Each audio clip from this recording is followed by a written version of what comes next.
many times do you end up changing it in a day? Several times, because like when we have to go in, come out, after seeing the patient, we may have to go back in and check. To see the same Same patient, patient, you will change it once more. Yes, which is why the nurse who is there may continue to be there for several hours, and we are developing techniques where they can communicate with us through the phone or show us on the video, or like use two-way video systems to reduce multiple entries.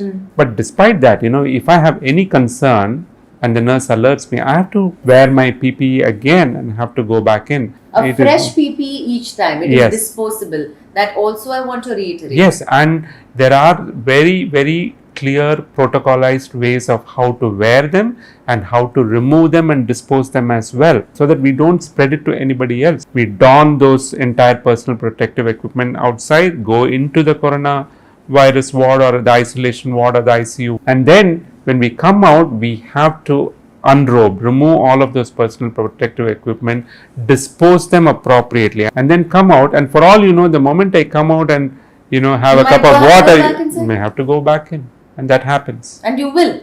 I'm in my isolation ward. I've gone into a severe stage. I have breathlessness. You moved me into an ICU.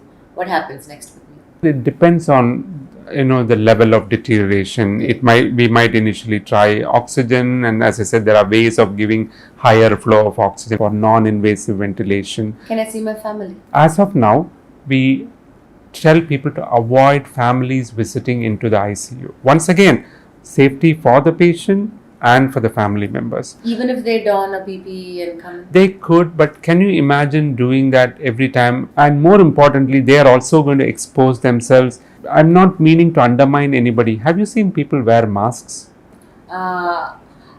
Incorrectly. Not very well. I mean, how else do I we see do it? not want that to happen, for anybody else to get, exposed. So we give them the option of watching them through a two-way video on a phone or something. It is hard for the families, but it is in the best interest for both the patients and for the family.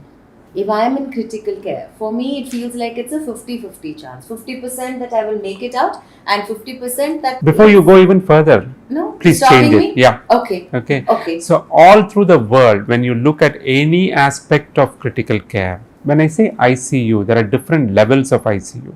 Ours is what we call a tertiary care ICU. We get the really sick patients even from other hospitals. Even in a hospital like this, the mortality of patients in the ICU would be about a fourth, about 25-30%.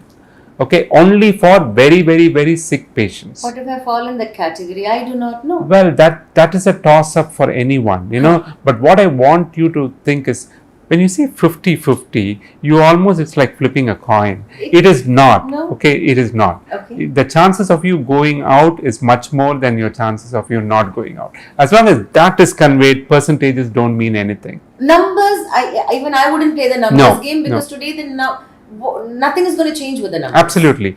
I want to convey that if you are in an ICU, the chances of you going out of the ICU is much more than you succumbing to your disease. Of course, when you leave the ICU, you may continue to require what we call rehabilitation, because you need to get back to where you were before, and that might take time depending on what the condition is, what the problem is, what your comorbidities are, what your age is. So there are so many other factors that go into it, but don't associate ICU with death. Please think that a lot more people make it out of the ICU than those who succumb in the ICU. That is something we all needed to hear, because it is scary, it is worrying. Going beyond that, how many days normally do people spend in the ICU? Forget the COVID. In general, on an average, most ICUs, about 5 to 7 days is what it would be if they are requiring ventilator or something like that. Okay. Now it may be a little longer with this, but it depends on how they progress. While we keep in mind that being in the ICU does not necessarily mean I'm not going back home, there are those rare times when death does occur. Yes. Due to COVID-19. At that point, what happens? What happens to the remains? There are institutional protocols there is the government protocols. So we all need to follow that, because this is an infectious disease. It is a notifiable disease. So there is clear guidelines given by the government. Handover happens not to the family. Not right? to the family. We have to keep in the mortuary. It has to be handed over to the officials as appropriate. There is formulated processes for the cremation, burial as it is appropriate. But in the hospital, like, there is a particular method that's followed to pack the dead body as it is appropriate, and then hand it over to the officials and inform the family. So there is no chance of transference of the virus from the body to anybody else handling it. No. As far as I understand, the closest family members are allowed to attend the... Yes, but they are still finding. requested not to touch the body and all that. It is not an easy way to give a, Send bid a somebody farewell. away. In general, bidding farewell is never easy, but however nice we can make it in the best interest of the person, it makes a big change. And I can tell you from my own mother, who wanted to donate her body. So we never cremated, we never buried, or nothing was done, but we just donated the entire body to a medical college. And I think, in my opinion, that's the best farewell I could give, because in my heart she's still living. Was the book that you wrote, Danathil Siradha Danam Udanam, because of that? Actually, it was before that, and both my grandmother and my mother, when they read this, their response was, in Tamil they said, ஊருக்கு உபதேசம் பண்றதுக்கு முன்னாடி நம்ம வீட்ல பண்ணணும். So both of them had very clearly given us a mandate to donate their body and not perform any rituals. Oh my. In a place like we are, it is exemplary. Thank you so much. Amazing women. You are very blessed. Absolutely. And my grandmother was almost 90 at that time, and she had the courage to say that. Yeah. Wow. That is forward thought. Yeah, absolutely. Amazing. How are your family with you working with such an infectious disease, with this in the middle of this pandemic, when you have a choice, but you choose to be here? I'm very lucky with my family. They understand, and I'm sure most healthcare professionals have families that understand the kind of work we do and are extremely supportive of what we do. Of course, we, beyond being doctors, are also human beings. Yes. And the one thing we don't want is for our family members to get it because of us. Yes. So we follow our very stringent protocols. When I go home, I would probably leave my shoes, whatever, outside. I go straight, have a shower, make sure that my clothes are all appropriately disinfected, washed separately. So yes, we should follow our protocols to minimize the chances of us transferring the infection. The families of several healthcare professionals are extremely proud of what we do and understand this, and have been extremely supportive of what we are doing. We are very proud of what you do. Thank you so much. Thank you. Today, are there enough beds? I heard the last week most beds were full. There wasn't room in ICU. The numbers are growing, and the number of people who are requiring ICU level of care has also gone up recently. To better utilize our resources is appropriately categorize our institutions on which ones can provide higher level of care, have more ventilators, and which ones can just be used more for isolation and quarantining and just observing. That way, the beds can be used more efficiently. I think the government has been doing a great work with adding the number of beds in the government facilities and working with the private hospitals in setting up more and more beds. I think now the time has come where we need to optimize the facilities and provide the graded level of care, where if you don't require very high level of ICU care, you shouldn't be in an ICU facility. You should create the right kind of facility and keep moving them with appropriate triaging. How will we arrive at that? Then there needs to be some kind of consensus, discussions, absolutely, policy changes. Absolutely. And also, it's a very, very evolving thing. I mean, when the pandemic hit India, we were thinking that these numbers are going to go up very quickly, and we are getting there.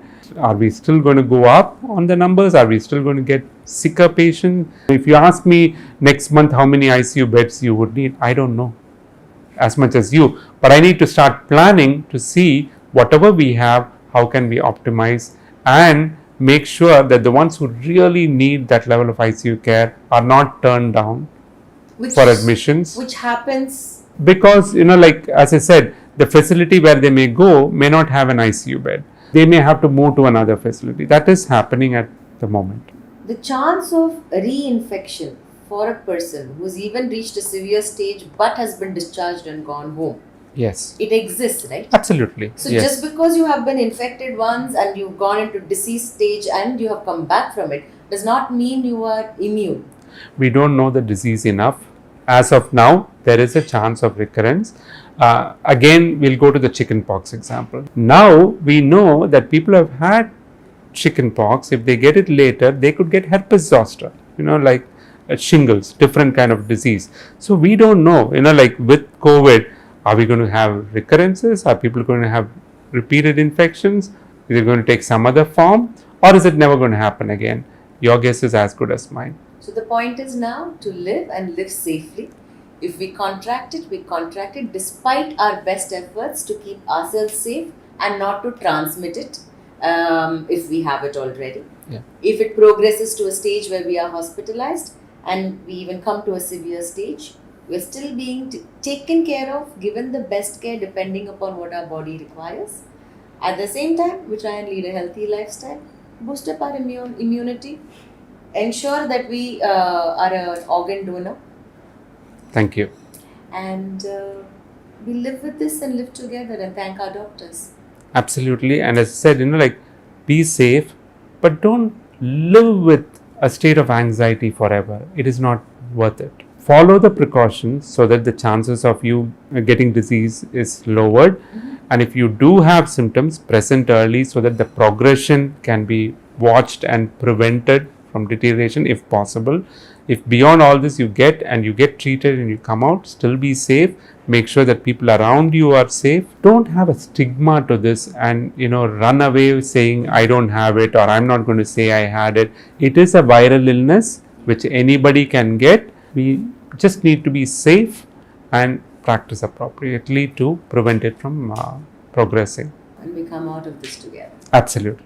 Thank you so much. Thank you. It was a real pleasure. It was eye-opening, reassuring, and totally a pleasure. And thank you for spreading the message. With clarity, we lose fear and gain confidence, which is what we have done with Dr. Ramakrishnan here today as to what happens in the ICU and beyond in case of a severe COVID-19 disease condition. But going further, we are also going to talk about what happens to our mental status. If we are a patient in the ICU, if you are a patient in isolation, or if a loved one has been affected by COVID-19 and is hospitalized, what should we be doing for them? What should we be doing for ourselves? We have with us another doctor from Apollo Hospitals who is going to talk to us and tell us it's okay to not be okay and how to deal with this from a mind state. Do stay tuned in so that we can fight this fear together with fact. Thank you so very much and namaste.